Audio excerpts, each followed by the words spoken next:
yang pertama sampai ayat yang ke-10.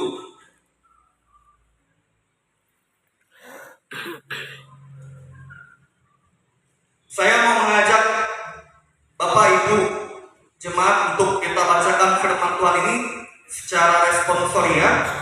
Kaum laki-laki bersama-sama dengan saya membacakan ayat-ayat yang ganjil, kaum perempuan membacakan ayat-ayat yang genap sampai ayat yang 10.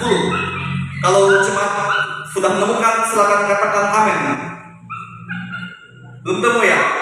2 Korintus pasal 12 ayat pertama ayat 10. Ya, kita bacakan firman Tuhan secara responsoria. Kaum laki-laki dengan saya bacakan ayat yang ganjil, kaum perempuan bacakan ayat-ayat yang genap. Kalau sudah menemukan, jemaat Tuhan katakan amin. Judul dari firman Tuhan ini, Paulus menerima penglihatan dan penyataan. Ayat yang ganjil, kaum laki-laki bacakan dengan saya. 1, 2, 3. Aku harus bermegah, sekalipun memang hal itu tidak ada faedahnya. Namun demikian aku hendak memberitakan penglihatan-penglihatan dan pernyataan-pernyataan yang kuterima dari Tuhan.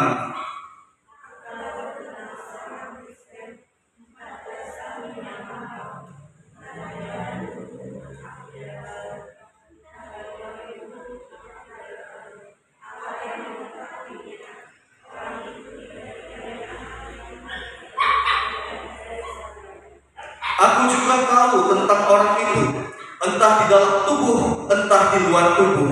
Aku tidak tahu, Allah yang mengetahuinya.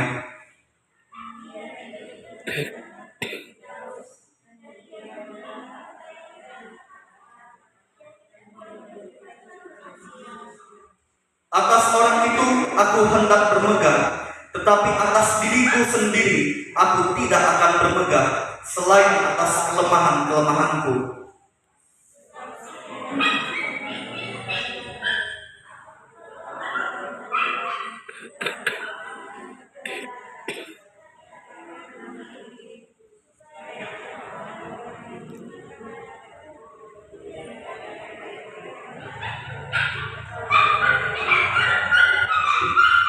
Dan supaya aku jangan meninggikan diri karena pernyataan-pernyataan yang luar biasa itu, maka aku diberi suatu duri di dalam dagingku, yaitu seorang utusan iblis untuk menggocok aku, supaya aku jangan meninggikan diri.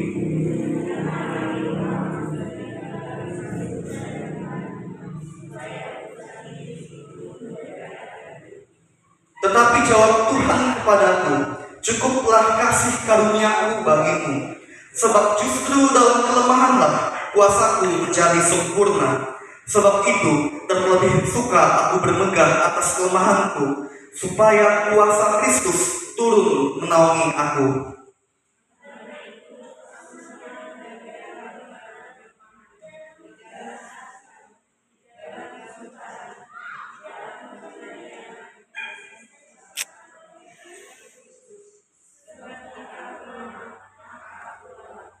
Ya, terima kasih untuk kerjasamanya.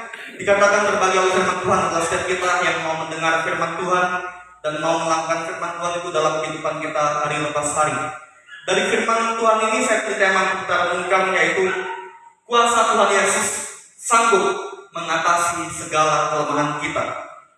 Ya Bapak Ibu Saudara, kita secara manusiawi kita tidak pernah luput dari yang namanya berbagai masalah. Karena masalah itulah yang menjadi beban secara rohani atau menjadi beban bagi jiwa, menjadi beban bagi pikiran. Masalah itu bisa berupa sakit penyakit dan bermacam-macam bentuknya. Bisa terjadi dalam keluarga, bisa terjadi dalam pekerjaan, bisa terjadi dalam segala hal. Bapak Ibu Saudara, Rasul Paulus yang adalah seorang hamba Tuhan yang dipakai Tuhan secara luar biasa pun, dia secara manusiawi dia mengalami suatu masalah yang begitu berat, yang sampai menjadi duri dalam dagingnya. Masalah yang dialami Paulus adalah ketika ada utusan iblis yang menggocok, yang ingin menghalangi pelayanan yang Paulus lakukan, yang ingin menghalangi pekerjaan Tuhan yang Paulus kerjakan. Dan Tidak hanya itu saja, masalah yang menjadi Paulus tertekan ketika dia harus mengalami berbagai tantangan karena mengikut Tuhan Yesus, melayani Tuhan Yesus, pasti menghadapi berbagai macam tantangan, dan itu menjadi sebuah masalah yang tidak bisa dihindari oleh Paulus. Masalah itu bisa berupa oleh orang-orang yang ingin menghalangi dia, yang ingin mengganggu pelayanan dia. Berbagai macam cara setan atau cara iblis untuk menghalangi pekerjaan Tuhan yang Paulus kerjakan, karena iblis tahu bahwa pekerjaan yang Paulus lakukan adalah pekerjaan yang maha mulia, yaitu melayani Tuhan dan untuk menggenapi kerajaan Allah atas dunia. Iblis tidak mau hal itu tergenapi oleh Paulus, Bapak Ibu Saudara. Makanya utusan iblis dikirim untuk menggocok, mengganggu, menghalangi Paulus, yang disebut sebagai duri dalam daging bagi Paulus. Paulus menyadari bahwa dia manusia yang terbatas, dia manusia yang lemah, Bapak Ibu. Makanya dia datang kepada Tuhan, karena dia kenal bahwa Tuhan yang dia sembah adalah Tuhan yang Maha Kuasa, yaitu Tuhan Yesus. Ya, ini adalah suatu teladan, suatu contoh bagi Bapak Ibu Saudara dan saya. Apapun masalah yang membebani, yang kita rasa begitu berat dalam hidup kita, mari kita belajar dari Paulus. Dia berseru kepada Tuhan. Ketika dia berseru kepada Tuhan, itu kan dia datang kepada Tuhan, Bapak Ibu. Dia datang kepada Tuhan, mengakui keterbatasan, kekurangan dan kelemahannya. Sekalipun dia adalah seorang hamba Tuhan yang diurapi oleh kuasa Tuhan. Karena dia sadar dia manusia lemah, makanya dia datang kepada Tuhan ketika dia mengalami masalah. Ya, datang kepada Tuhan itu adalah sebuah cara yang paling penting, Bapak Ibu Saudara, bagi kita anak-anak Tuhan, bahwa kita mengalami masalah apapun yang berat dalam hidup kita. Dan kita perlu menyadari bahwa kuasa Tuhan yang sempurna, kuasa Tuhan yang sanggup mengatasi setiap masalah persoalan kita. Oleh karena itu saya mau beritahukan kepada Bapak Ibu Saudara dalam firman Tuhan ini, bukti bahwa kuasa Tuhan Yesus sanggup mengatasi segala kelemahan kita. Itu saya mau bagikan kepada Bapak Ibu. Yang pertama, silakan Bu. Kuasa Tuhan Yesus menjadi sempurna di dalam kelemahan kita. Kuasa Tuhan itu menjadi sempurna dalam keadaan keterbatasan dan kelemahan kita, Bapak Ibu. Kapan kita mengalami kelemahan? Kapan kita mengalami keterbatasan? Ketika masalah terjadi dalam hidup kita, Bapak Ibu. Disitulah kesempatan Tuhan menyatakan kuasanya yang sempurna. Bukan ketika kita bahagia. Terkadang orang kalau bahagia terlalu senang, jadi lupa Tuhan. Ya, kebanyakan ada yang seperti itu, lupa Tuhan. Tetapi ketika masalah menimpa hidupnya, ketika diingatkan oleh kebenaran firman Tuhan lewat hamba Tuhan atau lewat siapapun anak-anak Tuhan yang memberikan nasihat kepadanya, barulah dia ingat Tuhan. Iya, hanya Tuhan yang sanggup. Ya betul, hanya Tuhan yang sanggup menolong kita yang berbeban berat. Makanya kan dalam firman Tuhan yang saya sempat bagikan, yang sempat saya sampaikan di dalam rumah tangga Mulyani, Tuhan Yesus sendiri berkata, "Marilah kepadaku semua yang letih lesu dan berbeban berat, maka aku akan memberi kelegaan kepadamu." Ya, itu perkataan Tuhan Yesus yang memberikan kepastian bahwa hanya Dialah sumber pemulihan.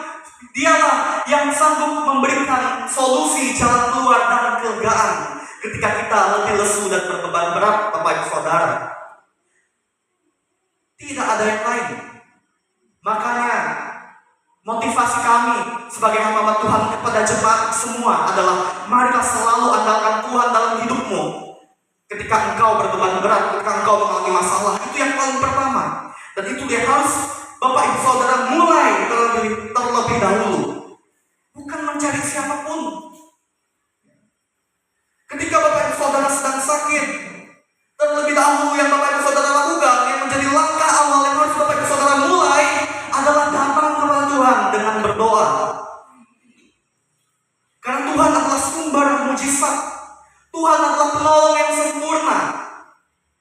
Bapak Ibu Saudara, hanya Tuhanlah penolong yang setia dan sempurna. Dan kuasanya yang sempurna Dia nyatakan di dalam kelemahan kita ketika kita mengalami masalah yang berat. Itu saya simpulkan dari ayat ke-9. Kemudian poin yang kedua, kuasa Tuhan Yesus sanggup memberikan kekuatan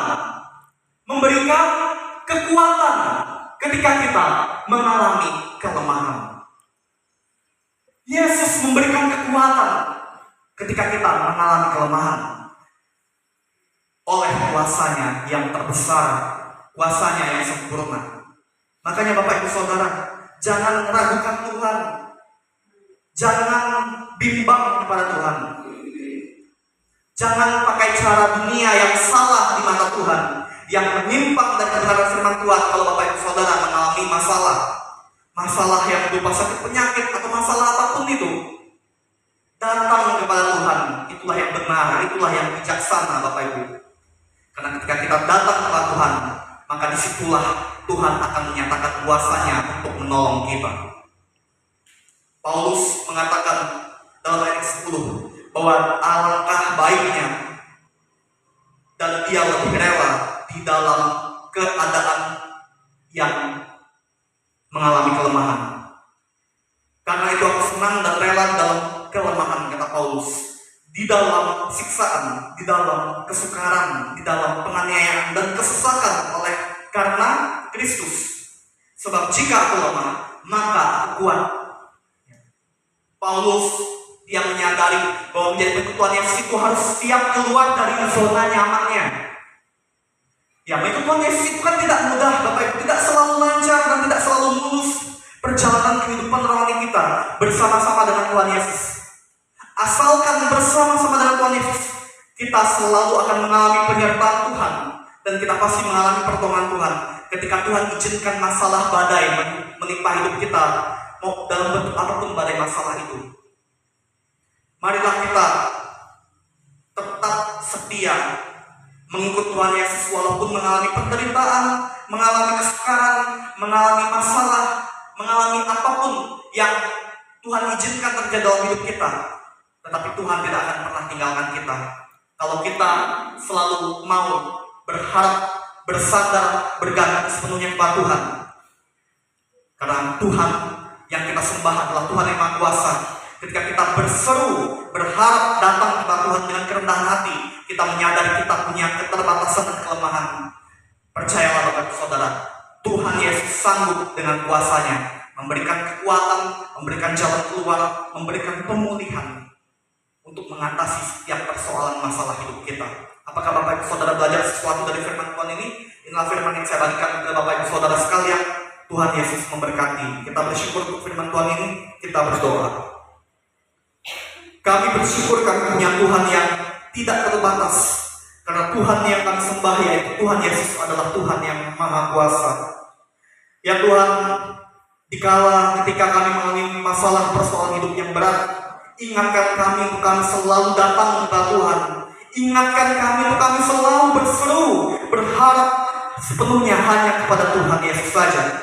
Karena Tuhan Yesus yang sanggup menolong kami. Ya Tuhan, di dalam kelemahan kami lah kuasa Tuhan menjadi sempurna. Di dalam kelemahan kami itulah kami boleh menyaksikan